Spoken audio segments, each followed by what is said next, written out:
If needlework is your passion, whether you're stitching by hand, machine, or mixing it all up, you're going to want to hear about the Mr. X Stitch Contemporary Needlework Prize 2025. This prize celebrates the best in modern stitch, and it's open to creatives from all around the world, whether you're a student or an emerging artist or a seasoned professional. And the best part, you don't have to send your work anywhere. Just upload high-resolution images to a private folder we will send you after you enter. You can enter more than one category, for instance, hand embroidery and 3D textiles. Just grab an entry for each one. And if you've got a student ID, you can get 50% off the entry price as well. The deadline for entering is 30th of June 2025, and entries are now open at xstitchmag.com/prize-entry. Thanks to our brilliant sponsors, Bookmarked Hub by Search Press and David and Charles, and the legends at Lowry Workstands. If you've got the stitch bug, this is your time. Show us what you've got. Enter the prize now. Visit xstitchmag.com/prize-entry to get your ticket today. Kathy Halper is an American mixed media artist whose work explores natural life but with a slightly curious twist. This is the second part of our Needle Exchange. If you haven't listened to Needle Exchange episode number 39, go back and have a listen to that first. And in this part, we talk about how Kathy uses different media from ceramics and painting with her needlework, how she bridges different worlds, how her work mixes reality and unreality, and how she's fairly fearless when it comes to problem solving. I've always been a fan of Kathy's work. I really love it, and it was great talking to her about how she dove into doing installation pieces and how she just executes ideas. She has ideas and she just goes and works out how to do them, which is a theme that's been a part of her life ever since she was a child. Obviously as well, this has been the second part of the interview. We talk about her favourite types of music, her favourite podcasts. We have a good meander down the British nostalgia television route. All in all, a great conversation with someone who I'm a big fan of. You can find all Kathy's details in the show notes. Do go back and listen to her work and then go and find her. Sign up to her newsletter. It's always a good read. And yeah, I think you'll enjoy this one. It's another great conversation with another great artist. I'll be back next week with another artist conversation. In the meantime, if you've enjoyed this show, please share it with one other person who you think would dig it. Thanks very much. I'll see you next time. Enjoy the show. The length of time it takes to make a piece of needlework, as explained, is quite a lot and it is quite arduous. Do you find that your paintings take a similar length of time? Because you would imagine they're quicker to execute. It's hard to say. They certainly feel like they go faster. And one thing I love about painting is the physicality, which I didn't have with embroidery work. I'm standing at a canvas, I'm jumping around throughout the day. It just feels like a much more physically engaged activity.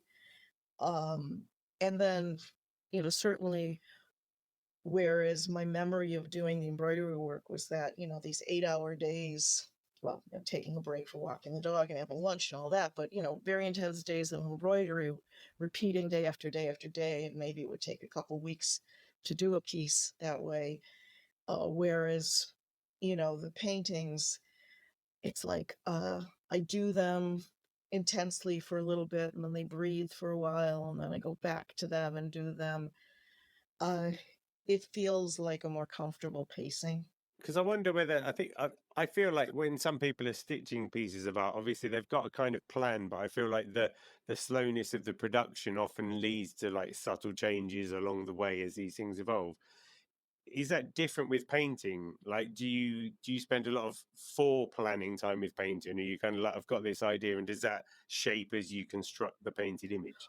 Well, as I mentioned already, that I do a sketch, I plan, I work out, especially because these warped perspectives I'm working with. It's like I want things to be unrealistic, but to sort of feel like you can see a logic to it. So I work those things out before I start, and then I'll start basically building up the layers, or adding details, but there's a lot of editing. There's a lot of things that change along the way. I mean, the beginning is just beginning. A lot comes down the line. And are you happy with that negotiation? Do you sort of like, I mean, does the work take you in the direction? Is that kind of what you're saying? Oh, I love that. I love the dialogue that happens as you're watching the work emerge. You know, there's always like the first sketch of the work on the canvas or the panel and go, oh, that's fun. And then I start to like add something to it and it's like, oh, that sucks. You know, and then you add another layer of paint and it's like, okay, a little better. And then you add another layer of paint and it's like, oh, now we're getting somewhere, you know. And I just, yeah, I mean, I just love seeing, you know, the evolution and the conversation that we have together, the artwork and I.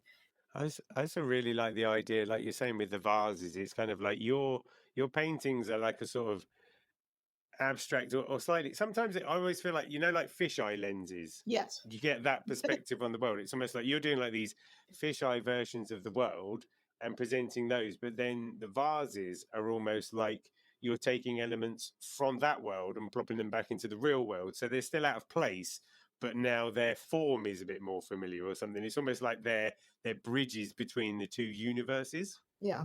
Well, it's and it's something unexpected. It's kind of like you know, you saw the painting. What does a vase have to do with it? You know, a vase is this, you know, functional object, but I'm just really using it as another substrate, whether it be, you know, so this canvas over here, wood panel over here, well, over here is just this vase. And it's just to sort of, it's like to say, well, I have another thought on this painting, and I want to add this other thought. Like I think it's kind of an underdog, but I really love the vase I did that I call the fetch vase, and it goes with I have a painting called Dog Park, and Dog Park is just like really weird materials, and it's a weird painting, but it's about us taking the dog to the park. And all these, it always seems like the dog park is filled with dogs that are just so comfortable there and very social, and they're big and muscular, and they're just like owning the park, you know, it's like the tough kids.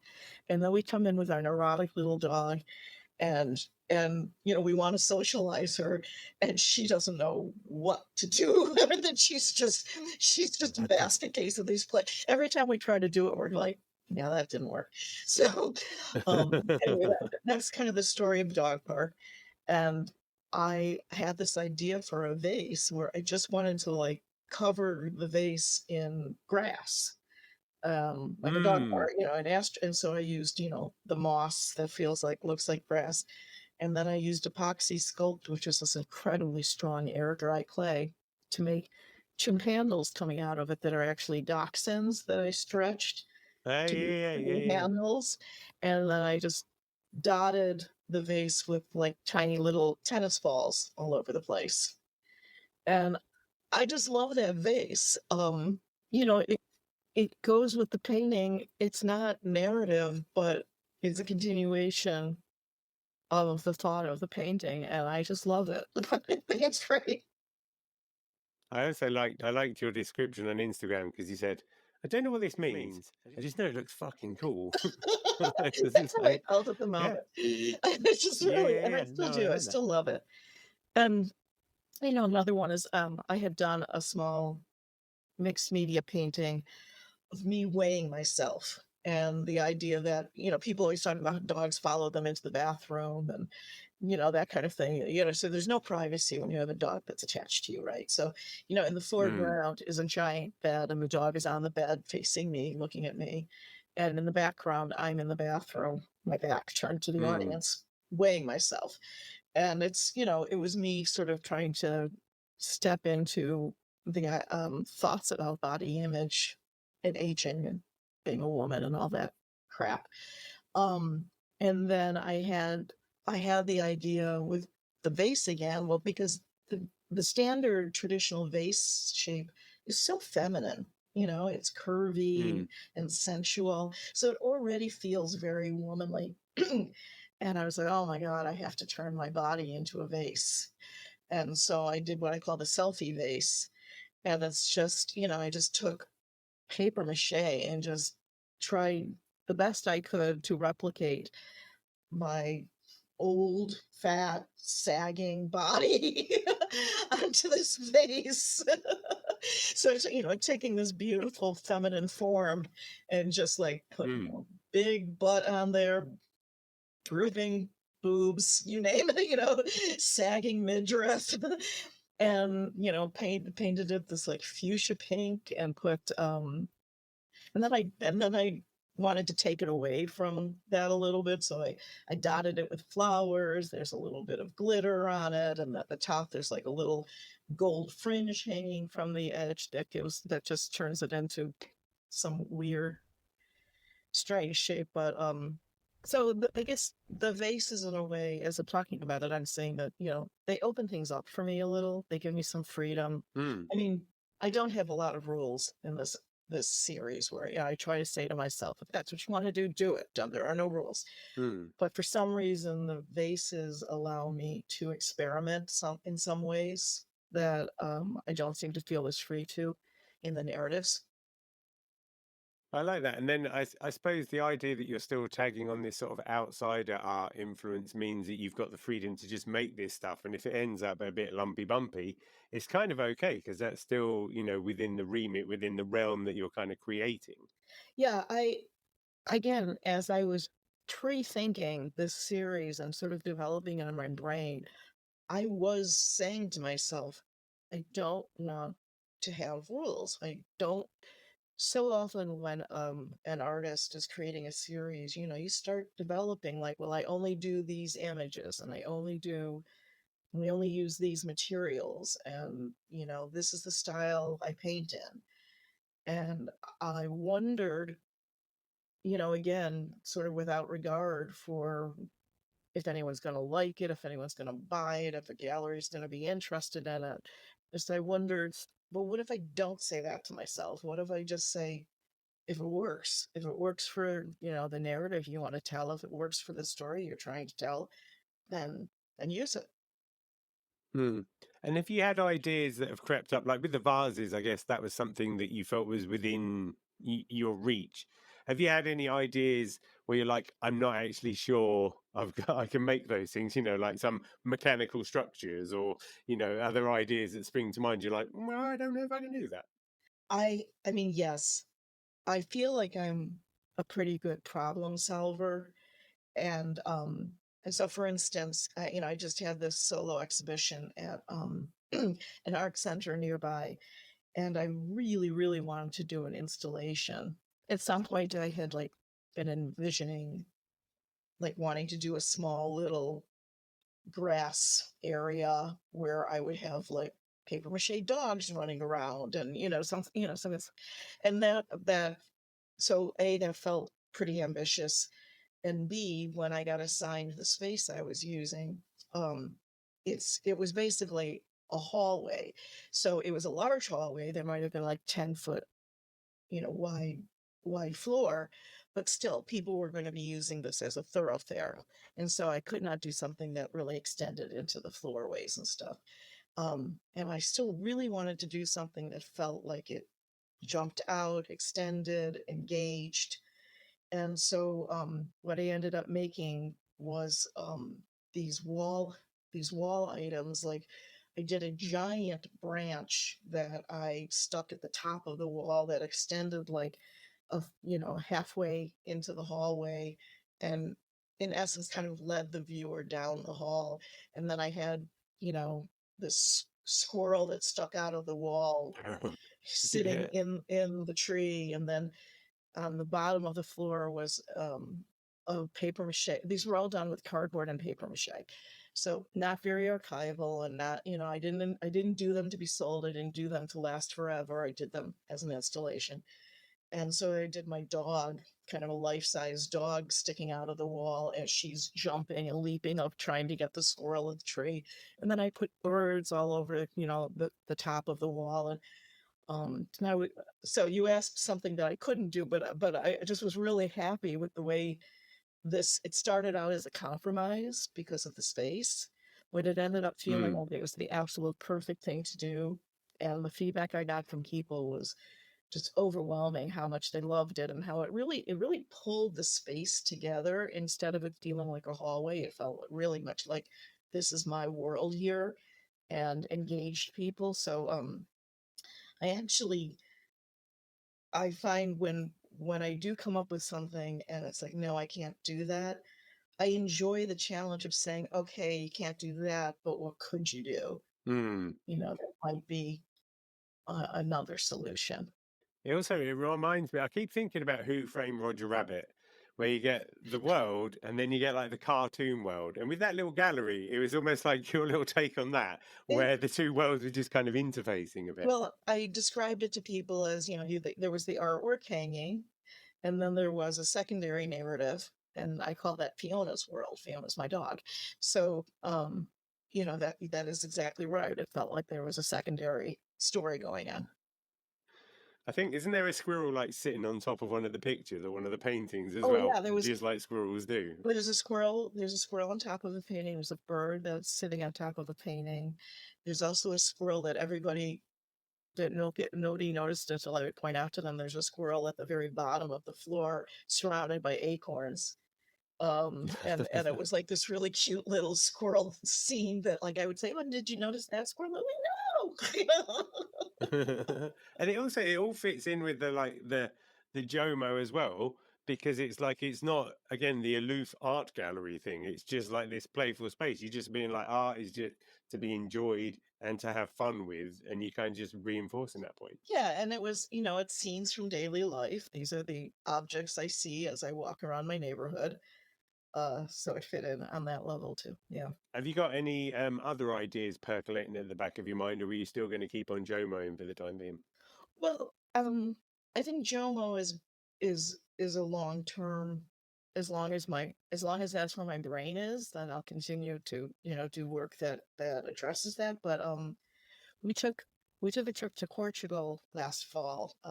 My husband had a conference there, and of course you can't go to Portugal without seeing tiles everywhere.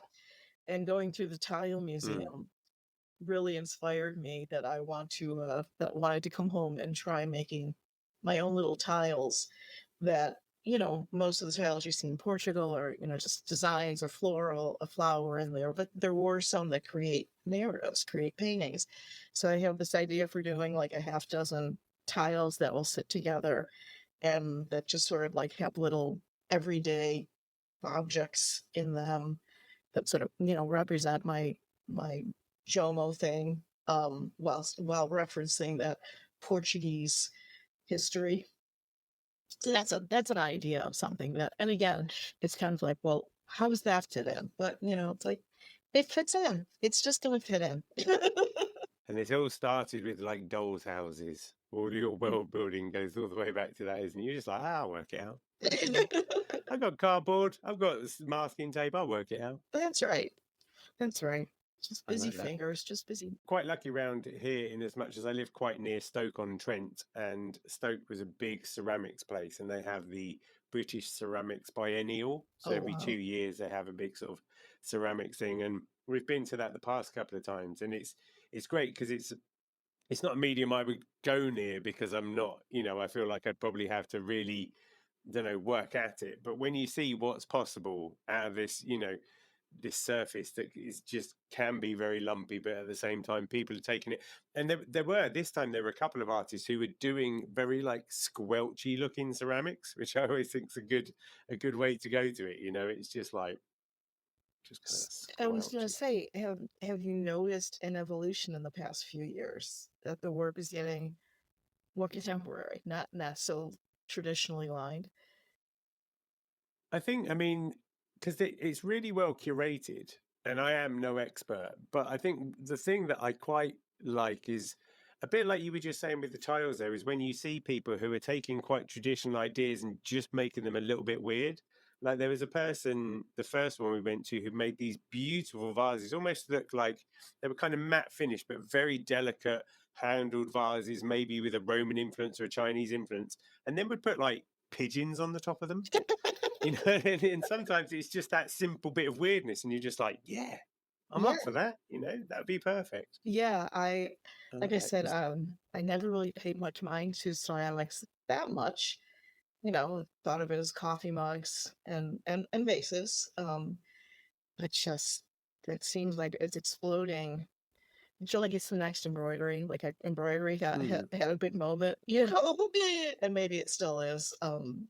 But I feel like ceramics is having a big moment, and I'm really enjoying a lot of what I see. I love your fearlessness, and I just love the fact that you'll just be like, yeah, I'll just try that. And I can see, you know, somewhere down the line you will be just like, so I've got a welding torch now.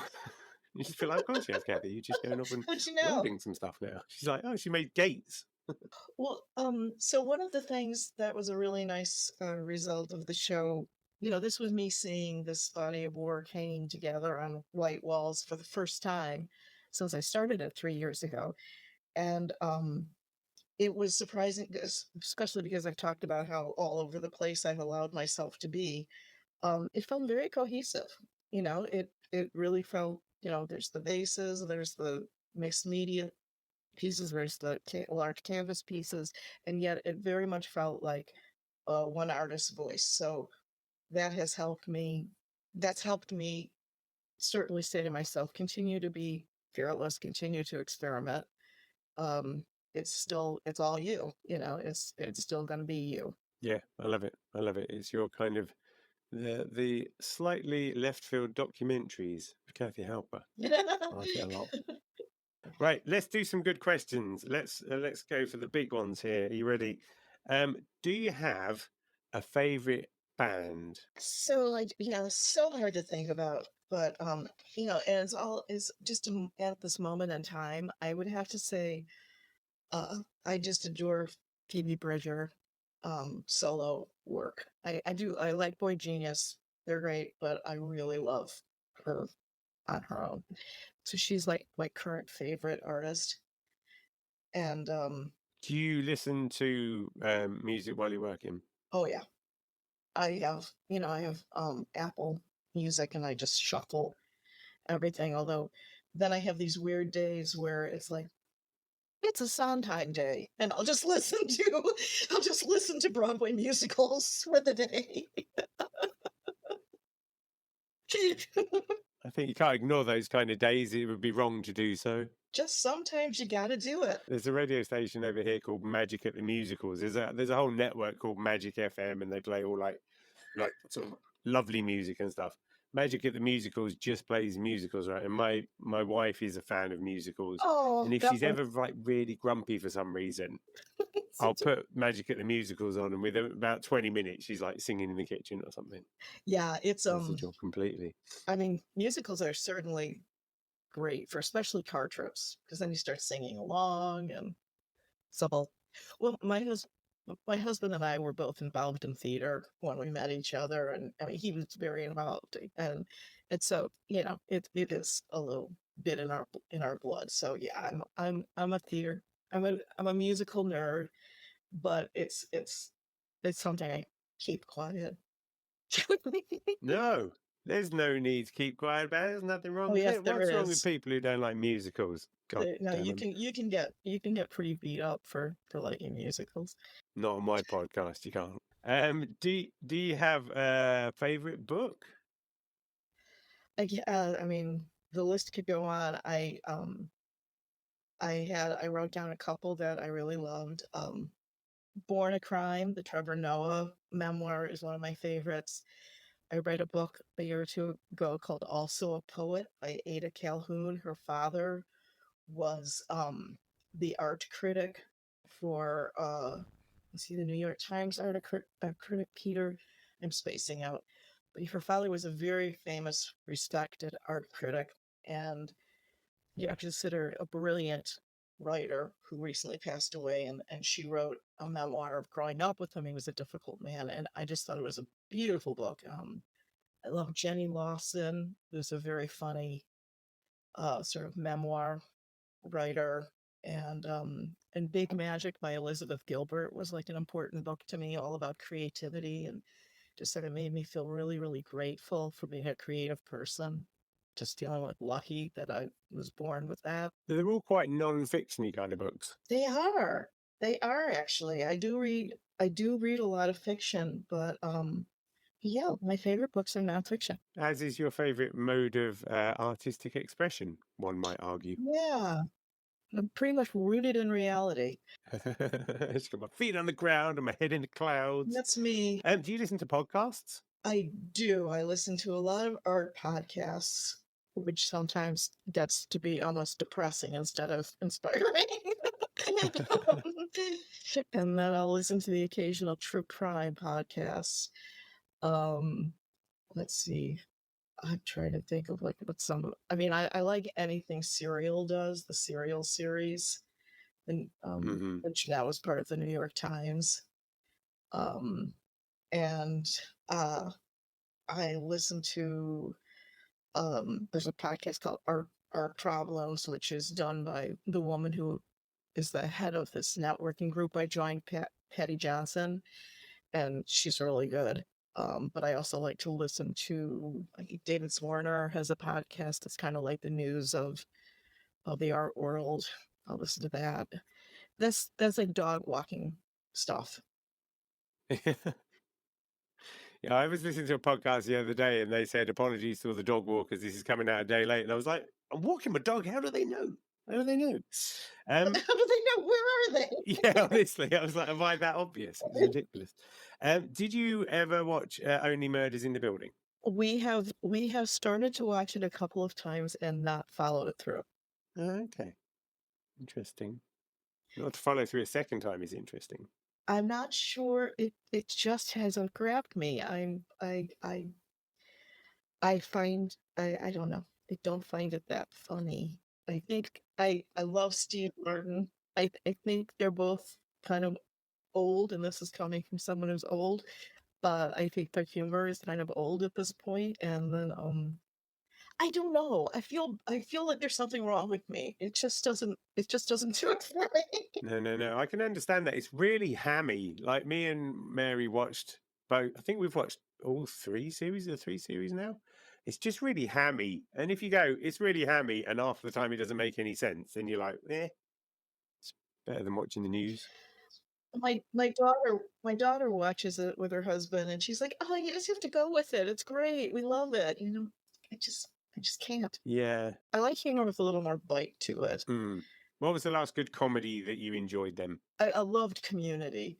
Like, something that's like very sarcastic and a lot of pop culture references. Like I like Family Guy, I could see that. I started watching that with my son in a very age inappropriate time. He was probably 4 when we started watching that together.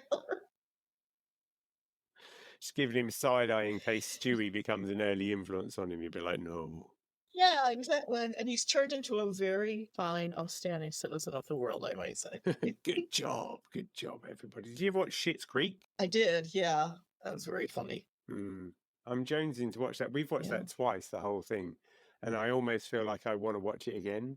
It's like, I don't know what's going on there. Yeah, that's how I felt about Community. And I loved 30 Rock. I watched that again, like during COVID, I think.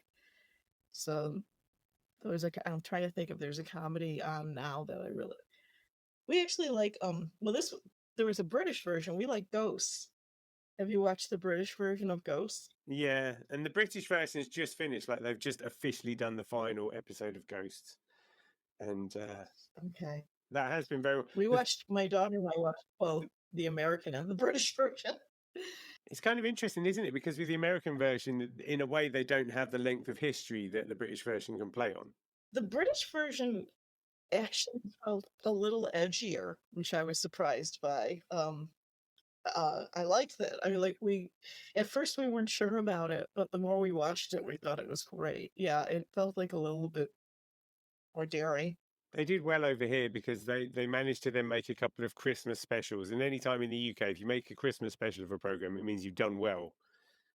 You can be on Christmas Day at 7 p.m. or whatever. Oh my gosh. So we watch a lot of like very dark and violent crime shows.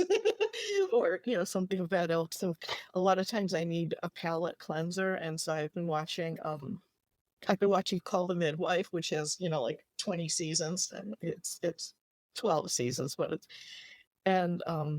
those goddamn Christmas specials just seem like they go on forever. It's true. It's quite the phenomenon. It's quite the juggernaut of 1950s feel-good edgy childbirth. I feel like every show I watch now is from the UK. I actually feel like I could immigrate now, and I got the whole thing down. Just come on over. Come on over. We're exactly like we are on the I'd telly. love to. Honestly, exactly like that. What was the last good film you saw? The last good film, well, we just 2 nights ago watched Naiad, the one about the swimmer with Jodie Foster and Annette Bening. Okay.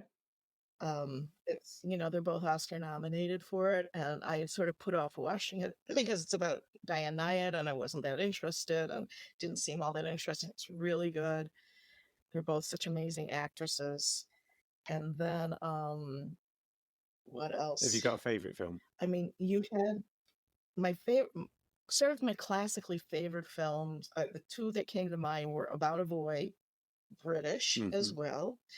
Just could watch that movie over and over again. And My Cousin Vinny never gets old. About a boy, about my cousin. About My Cousin Vinny. So you just got a lot of British nostalgia. When was the last time you were over here? You've been over here, haven't you? My husband and I were there. This past fall we were in Portugal. The year before that, his conference was in London. So we were there a year and a half ago. Prior to that, it had been, it might have been our honeymoon. No, we were there with our kids at some point. I feel like you messaged me and you said I'm coming to the UK, and I was like, oh man. Yeah, that would have been a year and a half ago. Yeah. Although, no, actually, it might have been longer. Yeah, it might have even been further than that. But this last visit, I felt like was a really good visit where I finally felt like I actually saw London and understood it. Like the other visits, whether I guess maybe because I was with kids or it was our honeymoon, I was too young to sort of like grasp everything, but it all felt like kind of a blur. But this time I'm like, I get it now. I understand the neighborhoods. I understand what's there. I just loved it so much. I loved London. Just a great city. And I've been, I did a little drive through the Lake District many, many years ago, and it was just incredible. Huge fan of Scotland. I love your part of the world. My daughter lived in Bristol. Yeah, Bristol's cool, man. Bristol and Brighton, all the places that begin with a B. Yeah. They're all cool. If people want to keep up with you, where is the best place for them to do that? Well, I would encourage people to sign up for my newsletter, which they can do on the contact page of my website. Because I'm pretty good about I send out a monthly newsletter, and much like yours, it's very chatty. It is. If they like what they're hearing, then they'll like what they're reading, and if not, I understand. So the newsletter would be what I would first suggest. I also, post on my Instagram, which is Kathy Halper Studio. So, when I've got stuff to post, I post there. And then I've got a website, kathyhalper.com, that has all the information there. I'll vouch for your newsletter because actually I reply to your newsletter much more than the average because you've always just got quite good tales to tell. It's always just quite a nice read, your newsletter. You're just like, oh, Kathy. Thanks, Jamie. Yeah, you have.